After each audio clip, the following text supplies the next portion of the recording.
apa yang disampaikan oleh Pak Ketua Dewan tadi itu Pak, pengalaman kami di bawah yang kaitannya dengan demokrasi ini atau mau apa saja di masyarakat ini, kami dengan rekan-rekan dari komunitas intelijen namanya TNI, Polri dan yang lain, ya kami selalu bergandengan tangan turun bersama-sama mendeteksi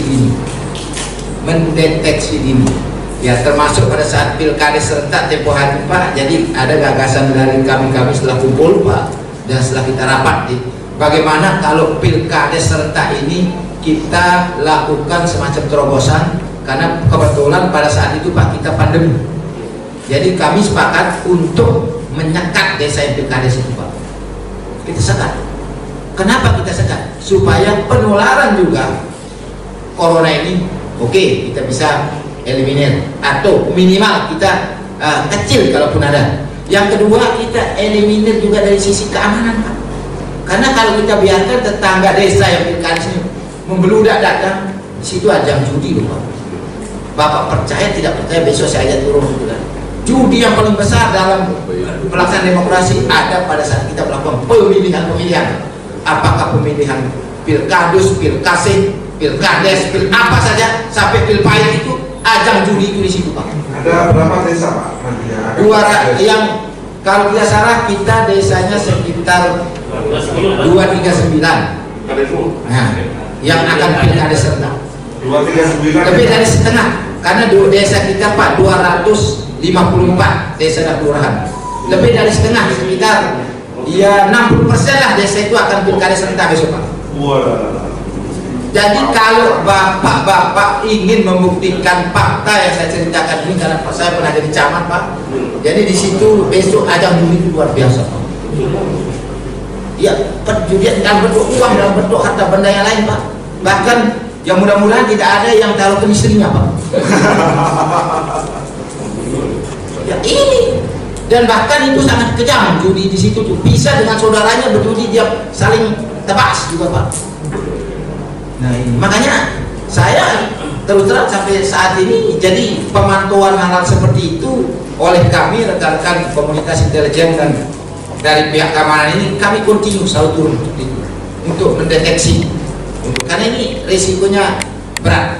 Nah berikutnya yang kaitan dengan bagaimana kita nanti menyukseskan ya segala bentuk program pemerintah, lebih-lebih kaitan dengan pemilu tahun 2024 ini. Di situ kan ada dua model pemilu kalau tidak salah nih Pak. Ya, pemilu legislatif, ya pemilu pusat itu kan di awal tahun 2024 itu. Dan untuk pilkadanya di akhir tahun Pak. Pilkada. Iya. 24. Iya, 24. Nah, jadi kami ada 3 pil mulai dari pilkadus, pilkades, pilkasih ya, pilkada, terus pemilu pusat, pilkada kita yang jadi banyak pemilu kami. Banyak pil ini Pak. Nah, jadi makanya pilnya di rata-rata pahit bagi kami Pak. Nah, yang kami butuhkan sekarang, mohon maaf Pak, yang kami butuhkan dari sisi regulasi, mohon kita dimanapun kita, siapapun kita, mari kita tegak lurus dengan regulasi itu. Siapapun kita, dimanapun kita tegak lurus, sehingga tidak terkesan kita nanti di situ bisa dimanfaatkan oleh pihak-pihak tertentu. Itu satu. Yang kedua juga kita betul-betul sekarang siapapun kita menyadarkan keluarga kita dulu Pak. Keluarga kita dulu, jangan orang lain dulu, karena keluarga kita itu potensi untuk kita ribut. Begitu kita beda pilihan Pak, ribut. Ya, mulai kita tidak saling tegur sapa. Ya, bahkan sama istri Pak bisa itu di sini. Nah oleh sebab itu kita dulu, keluarga dulu, intern dulu. Setelah keluarga baru anak cucu, anak keluarga kita yang dekat. Berikutnya sekeliling kita, berikutnya masyarakat kita.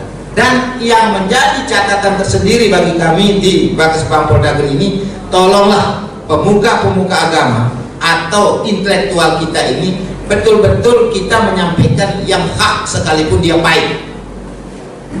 Maksud saya hak sekalipun pahit, karena itu keluarga kita, guru kita, tokoh kita. Iya, kita sampaikan ini yang sebetulnya dan ini yang tidak sebetulnya, dan kita harus komit sehingga kita tidak akan menyumbang situasi yang membuat kita tidak menentu, alias ya ribut-ribut Pak.